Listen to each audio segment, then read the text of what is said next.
O nosso programa está de volta e olha, alguns dados para você. Nós sabemos que todo ano cerca de 40 mil pessoas morrem vítimas de violência no trânsito. Mais ou menos a metade desse número acontece com acidentes causados justamente por causa da embriaguez ao volante. Eu vou conversar agora com o Paulo Barbosa, que é instrutor de trânsito e vai conversar com a gente sobre essa violência. Tudo bem, Paulo? Boa tarde. Tudo bem, e você? Prazer recebê-lo aqui, viu? Prazer é todo meu. Eu queria começar perguntando o seguinte, Paulo. A gente pode considerar que o trânsito é um cenário da violência? Infelizmente, nos dias de hoje, sim. As pessoas confundem o trânsito pensando que está em suas casas, no seu modo de viver, nos seus, onde eles moram, e acaba levando o trânsito a gerar violências, coisas que... Pequenas coisas fazem com que as pessoas que já estão com estresses acabam gerando esse tipo de coisa que é a violência, infelizmente. Tem N situações para a gente conversar aqui, mas aproveitando essa sua primeira fala, eu queria fazer uma pergunta.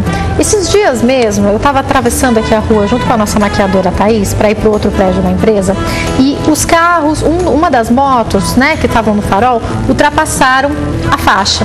E daí um rapaz que estava atravessando também junto com a gente teve que se deslocar para atravessar, falou para o motoqueiro, olha, volta para trás que o farol está vermelho para você, vai para o seu lugar. E daí na hora nós comentamos, esse rapaz está arriscando a vida dele, porque a gente sabe que hoje, se esse motoqueiro de repente estivesse armado, estivesse bravo, isso poderia ser o motivo de uma briga no trânsito, poderia causar até a morte dele. Eu queria que o senhor falasse sobre isso. As pessoas estão atentas ao perigo que elas correm, às vezes, com uma coisa que falam no trânsito? Pode estar até atenta sim, mas por poucas coisas as pessoas não deixam relevar essa situação. Eu, quando estou instruindo os futuros condutores, eu chego a falar para os alunos o seguinte: olha, vocês entram aqui e engoliram um sapo, mas vocês vão sair daqui engolindo o brejo todo, porque no trânsito, infelizmente, as pessoas têm que contar não só até 10, mas 15, 20 e deixar passar aquele momento, porque o trânsito a gente tem que manter a direção defensiva. Se te fechou, te fechou. Se fechou, a gente tem que... quase bateu, não bateu, tá bom, continua. Não tem muito o que fazer, infelizmente. Né? E eu já cheguei até presenciar homem querendo agredir até mulheres no trânsito. Mulheres gestantes também, enfim. Quando a ira chega até a pessoa no trânsito, as coisas se tornam, aí é onde que entra também a violência, infelizmente. A gente sabe, como eu falei aqui no começo do bate-papo, Paulo, a respeito do número de mortes por conta do trânsito. E daí a gente percebe o surgimento há algum tempo da lei seca. Eu queria que o senhor falasse para nós qual que é a sua opinião sobre ela e como ela tem efetivamente ajudado a população de um modo geral. Olha, a lei seca, ela existe tanto para nos beneficiar, mas ajuda também as pessoas a se conscientizarem que é um crime você estar ao volante sob a influência de álcool e até substâncias psicoativas, né? E aí as pessoas, quando a gente vê o trabalho da polícia atuando nessa área, a gente tem que até que agradecer a eles, porque a gente sabe que a segurança, a partir dali, ela está sendo feita, né?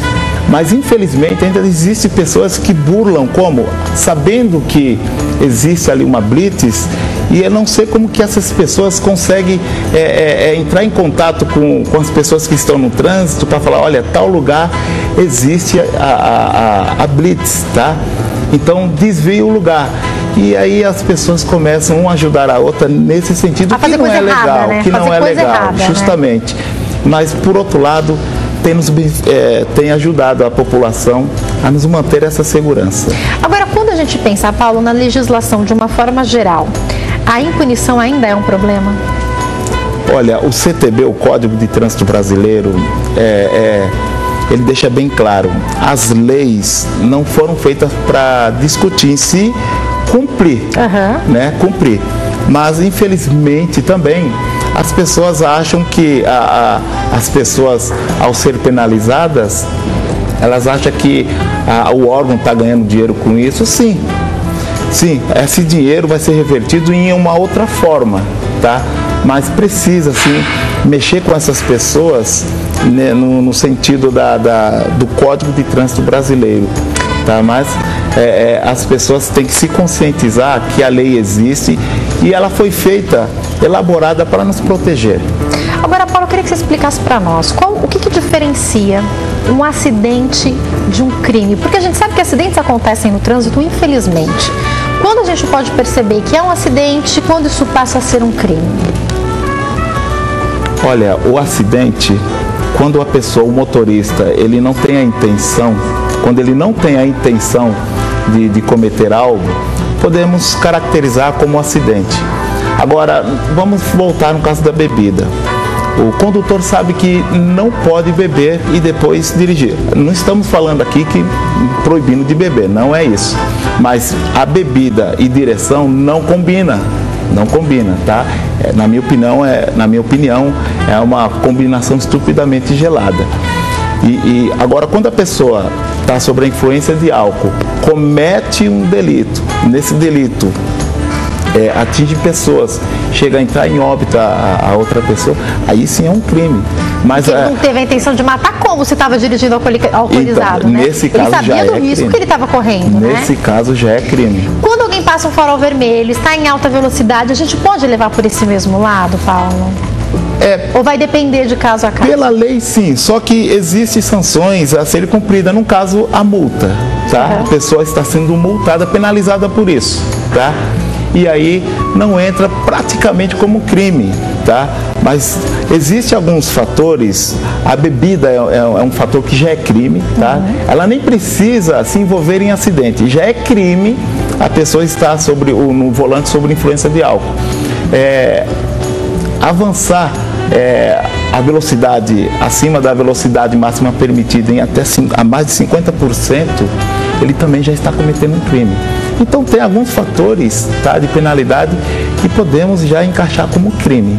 E essa punição, muitas vezes ela é só no bolso e com os pontos na carteira. Agora, eu queria que você falasse para nós. A gente vê N situações de pessoas que no trânsito cometeram crimes e dependendo de quem são essas pessoas, parece que não acontece nada com elas. Olha, a lei é bastante... ela é branda, a lei. Esse assunto aqui é pano para manga, tá? Teve um último caso aí, que bastante repercutiu o Brasil, foi daquele acidente que aquele homem, ele estava em uma via arterial que estava a mais de 150 km por hora. E aquela via, ele tinha que estar a 60, né? E ele bateu em um carro, que esse carro estava sendo conduzido por uma advogada.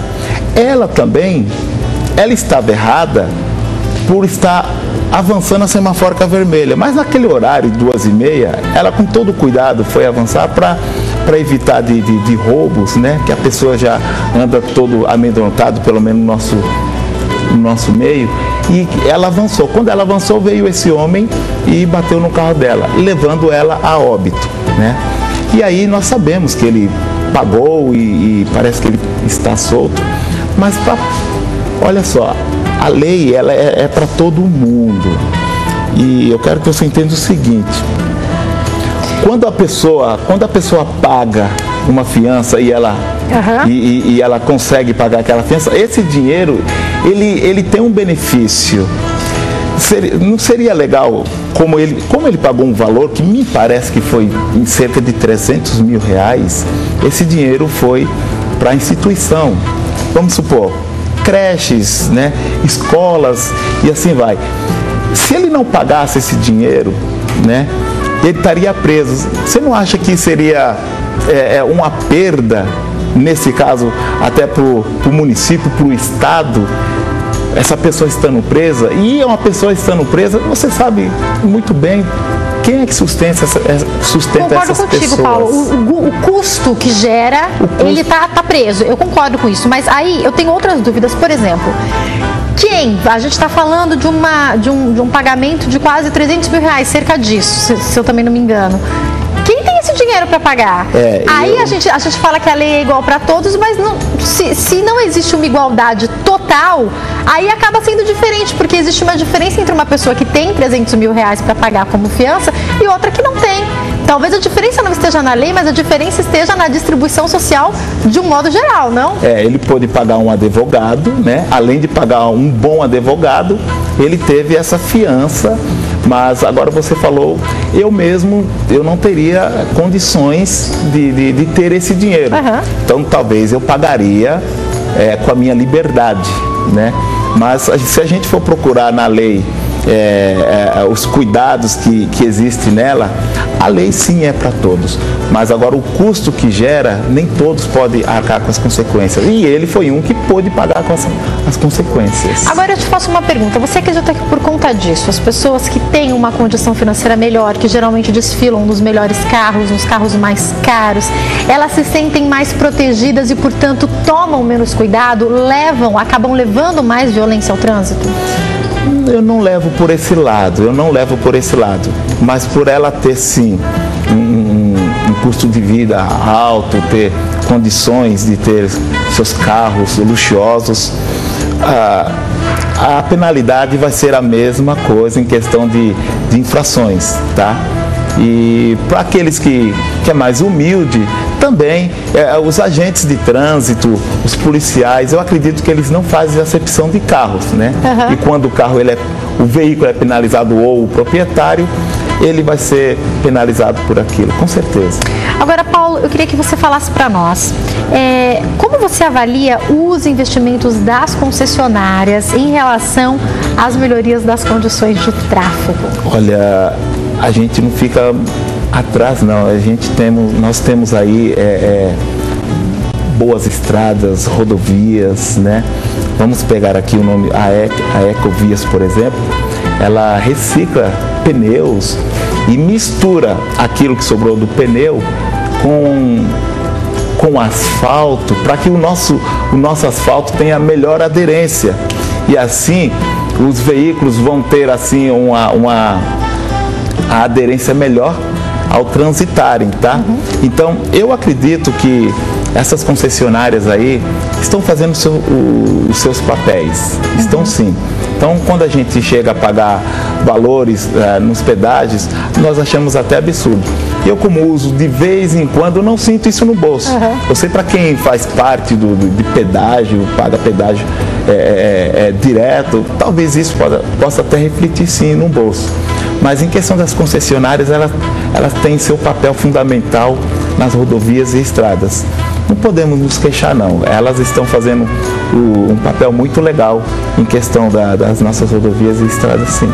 Agora, Paulo, eu queria que, para a gente finalizar, você explicasse para os nossos telespectadores qual a importância de uma direção defensiva preventiva.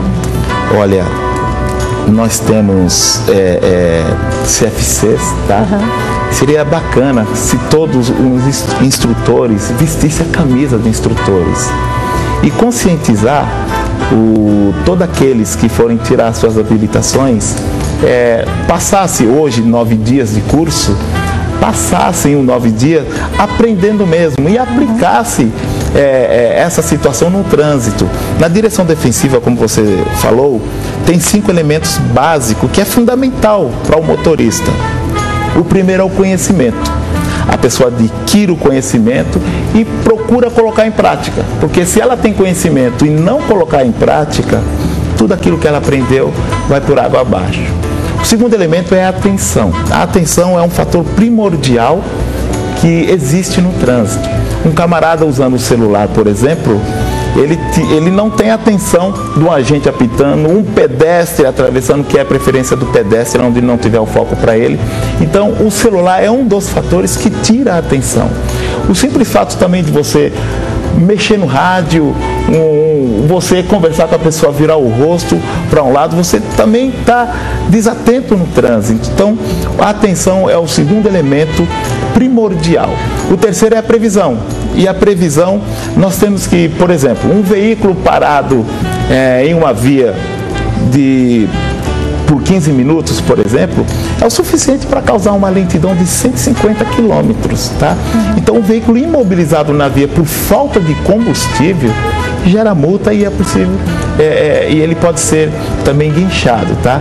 Então, a previsão é isso. O condutor, ele tem que saber se o combustível dá para ir e voltar, pelo menos chegar até o posto. mas a falta da previsão, o condutor desatento, gera todo esse transtorno na via.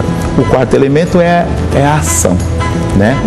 É a ação. O motorista ele tem que estar atento e para algum momento que acontecer alguma coisa, ele tem que agir prontamente, tá? Porque nós dirigindo, por mais a direção defensiva que está sendo aplicada ali, a gente não sabe, né, o condutor não sabe da ação do motociclista que está no corredor, ou até mesmo um outro motorista que está desatento, entra na sua frente. Uma senhora outro dia, um corpo caiu em cima do carro dela, debaixo do viaduto 9 de julho, e ela ali ela chegou a ir ao hospital, porque aquele corpo que o camarada se jogou do viaduto, ela não esperava aquela situação. Se por pouco ela ia desviar o carro dela e ia entrar debaixo do ônibus por causa dessa situação. Então, o quarto elemento da direção defensiva é isso. E o quinto elemento é a habilidade. A habilidade todo condutor tem que ter. E para adquirir uma perfeição, temos que praticar muito. Vai levar alguns anos aí. A habilidade não é de uma hora para outra. Não, né? Não. É muita prática. Ele vai ter que ter muita prática para alcançar a perfeição. E alcança. Você pode me perguntar também, tem como a pessoa dentro do estado de São Paulo não tomar multa? Tem. Eu sou um. Eu acredito que você também pode ser uma outra, se é que você dirige. Um absurdo que eu vou falar aqui agora. Você sabia que assim, a cada 5 minutos, 2 motoristas são suspensos? Não, não sabia. Isso é incrível. A cada 5 minutos, 2 motoristas alcançam 20 pontos. Significa que as pessoas estão dirigindo muito errado. Muito errado. Prazer te receber aqui, Paulo. Acho que vale a pena as pessoas procurarem ajuda, porque quando a gente fala de trânsito, a gente está falando de vida, né? De vida. Olha, quem quiser entrar em contato, o site é o www.batrans.com.br e o e-mail é atendimento@batrans.com.br. Eu conversei hoje com o Paulo Barbosa, que é instrutor e palestrante do trânsito. Mais uma vez, obrigada, viu, Paulo? Obrigado. Uma boa tarde.